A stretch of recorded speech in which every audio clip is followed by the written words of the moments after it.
Hi folks, I'm Ashraf Hingora. I'm a language and soft skill trainer, live business and parenting coach. English breakfast with Ashraf में आज हम विच और what के प्रयोग किस तरह से होते हैं वो समझेंगे। जनरल मीनिंग तो आपको सुनने में बड़ा डिफिकल्ट नहीं लगता, यूजेस जब आप देखेंगे तब आपको समझ में आएगा कि इसका सही यूज कैसे होता है। विच और व्हाट दोनों का इस्तेमाल किसी व्यक्ति या वस्तु के बारे में सवाल पूछने के लिए किया जाता है, ये तो आप जानते हैं। जब संभव उत्तरों की संख्या सीमित, बस ये चीज़ें यहाँ से समझना होगा कि जब संभव उत्तरों की संख्या सीमित होती है तो विच का इस्तेमाल नाउन के पहले किया जाता है। एग्जाम्पल देखेंगे, which car is yours, the Ford और वॉल्वो।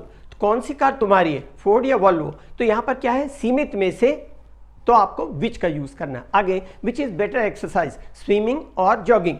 कौन सी बेहतर कसरत है, तैराकी या दौड़ना? तो एक सीमित एक लिमिटेड में से आपको चूज करना है, तो वहां पर आपको विच का यूज करना है। आगे और क्लियर होगी बातें।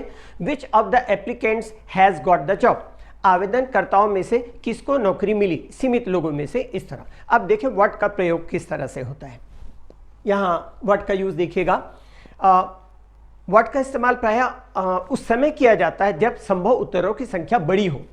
अभी एग्जाम्पल से समझ में आएगा। What sort of food do you like, किस तरह का या किस तरह का भोजन आप पसंद करते हैं। तो मतलब ये कि बहुत सारे भोजन है, उनमें से किस तरह से, लिमिटेड नहीं है, इस तरह। आगे देखेंगे, what are your favourite television programmes. तो यहाँ पर क्या होता है, आपका पसंदीदा टेलीविजन कार्यक्रम कौन सा है। तो बहुत सारे टेलीविजन के कार्यक्रम हैं, उनमें से आपका पसंद का टेलीविजन का कार्यक्रम कौन सा है। तो इस तरह से ये आपके एग्जाम्पल आपको स्क्रीन में दिखाई दे रहे हैं। उसके अलावा देखें, जब हम लोगों की तरफ संकेत कर रहे हो तो हम अक्सर ज्यादा फॉर्मल स्टाइल में विच का इस्तेमाल करते हैं, चाहे भले ही संभव उत्तरों की संख्या बड़ी हो।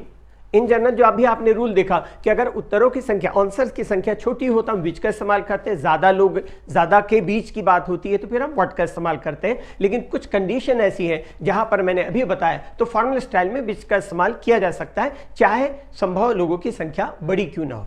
अब देखिएगा, which writer do you admire most या what writer do you admire most, आप दोनों में से किसी का भी इस्तेमाल कर सकते हैं। तो विच का यूज ज्यादा नंबर ऑफ ऑथर्स, अगर बोले ज्यादा ऑथर्स के बीच की बात हो तो भी आप कह सकते हैं किस लेखक की आप ज्यादा तारीफ करते हैं या किस लेखक को ज्यादा आप पसंद करते हैं।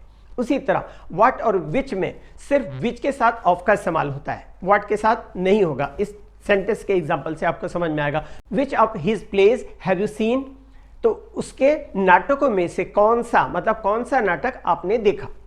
तो इस तरह से ये यूजेज हुए कि विच कहाँ करना है यूज, और व्हाट इन जनरल अगर कहें तो कम लोगों के बीच, अगर कम लोगों के बीच की चॉइस होगा तो विच का यूज करना है, ज्यादा लोगों के बीच की बात होगी तो व्हाट का यूज करना है। लेकिन कुछ एक्सेप्शन है जो मैं आपको अभी एग्जाम्पल में बताया हूँ। इस तरह से विच और व्हाट का यूज आपने देखा। ये यूजेस भी आप मेरी बुक में पाएंगे। उसके अलावा जाहिर है इतनी मोटी बुक है, 656 पेज की बुक है, और इसमें कंप्लीट इंग्लिश फ्लुएंसी इंप्रूव करने के लिए ग्रामेटिकल चीज़ें भी हैं, साथ में सब कुछ है, lot of things are there. और साथ में ये कि डिस्कोर्स मार्कर, जिसके बारे में मैं अक्सर कहता हूँ कि पूरी दुनिया की किसी बुक में नहीं है। इसलिए नहीं क्योंकि मैंने कोई तीर मारा है, बल्कि ऑथर जो होता है वो एक लैंग्वेज का ऑथर, स्पेशली वो ऑथर प्लस कंपाइलर होता है। ग्रामर के नियम में हम कोई चेंज नहीं कर सकते। हमने इतने सालों में कंपाइल करके जो कलेक्शन किया है, पूरी दुनिया की किसी एक बुक में वो आपको अवेलेबल नहीं होगा, जिसके through different varieties of the sentences बनती हैं। आप वो जो इंग्लिश अच्छी तरह बोलना जानते हैं उनके लिए भी बेनिफिशियल है, और वो जो इंग्लिश अच्छी तरह बोलना नहीं जानते, सीख रहे हैं, उनके लिए भी बहुत बेनिफिशियल होगी। इसको लीजिएगा, आपको ज़रूर फ़ायदा होगा। मेरी बुक है इसलिए नहीं कह रहा हूँ, बल्कि ये बुक ट्रेजर ट्रोव है। Thank you. इंग्लिश के लिए आप मेरे channel English breakfast with Ashraf and soft skill के लिए Ashraf the mover and shaker को लाइक, शेयर एंड सब्सक्राइब करें। कमेंट सेक्शन में कमेंट करें, बेल आइकॉन प्रेस करें और मेरी बुक जरूर पढ़ें। Thanks for watching.